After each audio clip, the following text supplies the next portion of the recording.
I don't think so. It's not not a life-threatening emergency. No.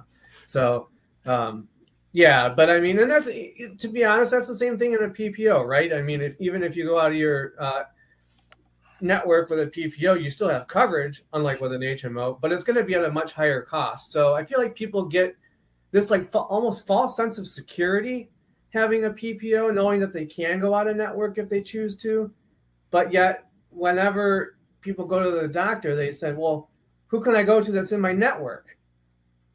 So, right? I mean, I guess, a lot of people poo-poo and hate HMOs and all this stuff. And, I see the pros and cons of both, but I just want to, bring a little bit more, balance to the force here, so to speak, and say, an HMO isn't necessarily this evil satanic thing that people make it out to be sometimes, especially when, 99% of the time when you have a PPO, you're not using the out-of-network benefits anyway.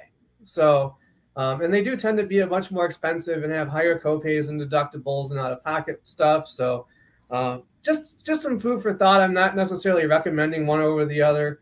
But, it is an interesting thing that I see where a lot of people have this like fear of an HMO that may or may not be really legitimate. But